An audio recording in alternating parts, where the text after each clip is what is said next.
তেসরা জানুয়ারি দমদম সঙ্গীত মেলার জাঁকজমকপূর্ণ উদ্বোধনী অনুষ্ঠান সুসম্পন্ন হলো। এই উদ্বোধনী অনুষ্ঠানে উপস্থিত ছিলেন ব্রাত্য বসু, সৌগত রায়, তাপস রায়, চন্দ্রিমা ভট্টাচার্য ও হৈমন্তী শুক্লা। হৈমন্তী শুক্লার শুভ হাতেই এই উদ্বোধনী অনুষ্ঠানটি সুসম্পন্ন হয়েছিলেন। ব্রাত্য বসু ও প্রবীর পালের উদ্যোগেই এই সম্পূর্ণ মেলাটি মঞ্চস্থ হয়েছেন। সাহেব চ্যাটার্জি এই মেলার এই অনুষ্ঠানের অ্যাঙ্কারিং করেছেন। সুরেন্দ্র, সৌম্যজিৎ ও সমলতা ছিলেন গানের গলায়।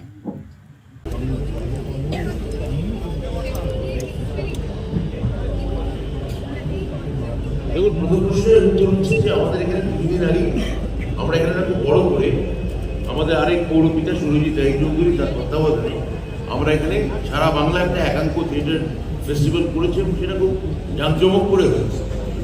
থিয়েটার প্রোডাকশন হচ্ছে কি হচ্ছে না তার এটা একটা উত্তর।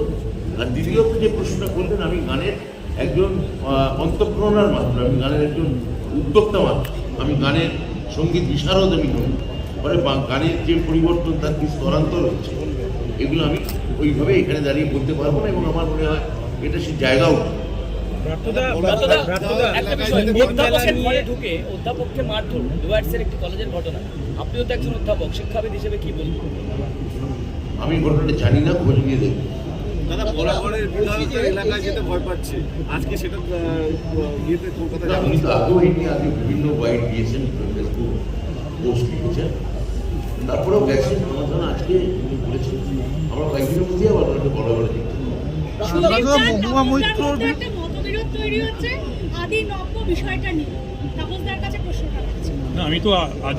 আমি তো নব নই। না, আমি এই প্রশ্নের উত্তর তোমরা কালকে এসো, যদি থাকে আমি কালকে দেবো, এখানে দেবো না। একটা প্রশ্ন ছিল, এই যে মেলাগুলো হচ্ছে পশ্চিমবঙ্গে, এখানে যেরকম সংস্কৃতির একটা ব্যাপার হচ্ছে, তার সঙ্গে আরেকটা দিক হচ্ছে যে স্বনিযুক্তি বা স্বনির্ভর। এখানে আমরা দেখতে পাচ্ছি মেলার মাধ্যমে প্রচুর মানুষ যারা কর্মসংস্থান বলুন বা স্বনির্ভরতার মাধ্যমে একটা অর্থনৈতিক একটা ইকোনমিক্যাল হচ্ছে।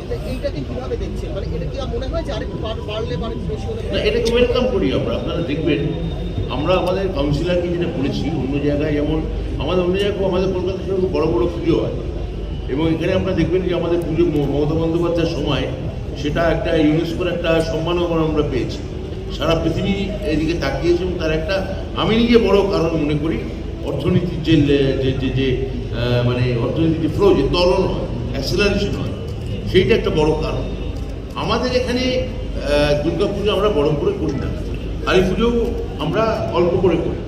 আমরা এই ধরনের উৎসব বড় করে করি কারণ আমরা মনে করি যে সংস্কৃতির মাধ্যমে পুজো যেমন একটা কালচারাল বহিঃপ্রকাশ, তো এই ধরনের অনুষ্ঠানও কালচারাল বহিঃপ্রকাশ। তো এগুলোকে আপনারা আমাদের একটা কার্নিভাল এই হিসেবে দেখতে পারেন এবং এটাকে আমি তো অবশ্যই ওয়েলকাম করবো।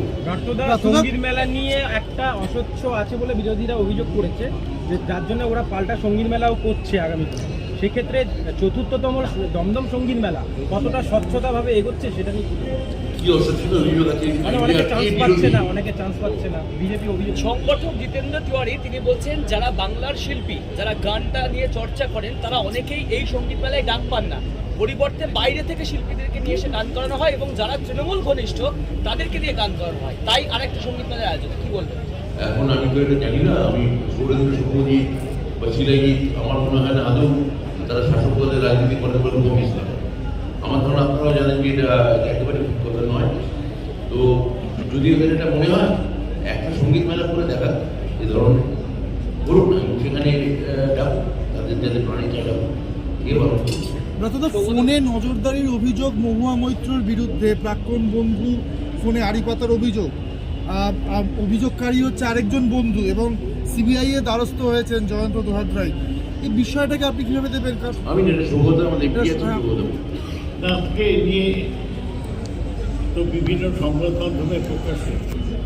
আমার মনে হয় এটা একেবারেই অসুখ। মহুয়া মৈত্র কোনো সরকারি পদে নেই, উনি কারণ টেলিফোনে হারিয়ে পাচ্ছেন এই ক্ষমতা তো নেই। ওকে যথেষ্ট কষ্ট দিয়েছে তথাকথিত আইনজীবী, ওর সাংসদ পদ পর্যন্ত বিজেপির নেতৃত্ব কেড়ে নিয়েছে। তোমাকে নিয়ে আর কিছু বলা উচিত না। তোমার যা বলার সেটা নির্বাচনের ময়দানে। সৌগতবাবু, আপনার কাছে একটা প্রশ্ন নিয়ে আসবো। গতকাল থেকে যেটা দেখা যাচ্ছে যে তৃণমূলের আদি এবং নব্যের যে লড়াইটা সেটা একটু বেশি প্রকট হয়েছে। তার কারণ গতকাল ফেসবুক এবং সোশ্যাল মিডিয়ার বিভিন্ন প্ল্যাটফর্মে সেনাপতি ছাড়া যুদ্ধ জয় সম্ভব নয় এমন একটি পোস্টার ভাইরাল হয়েছে, এবং যারা পোস্ট করেছেন তারা বেশিরভাগই যুব এবং ছাত্র তৃণমূলের লোক।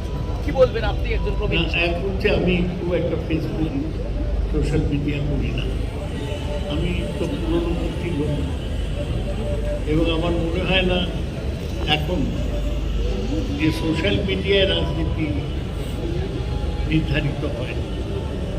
যারা এই ফেসবুক পোস্টটা করেছে, কেউ বলছে যে তিনি তৃণমূলের প্রবক্তা, আমি এরকম প্রবক্তা কাউকে চিনি না। এই যে চতুর্থ বছর দমদম সঙ্গীত মেলা শুরু হয়েছে, কি বলবেন? এটা ব্রাত্য বসুর উদ্যোগেই সঙ্গীত মেলা।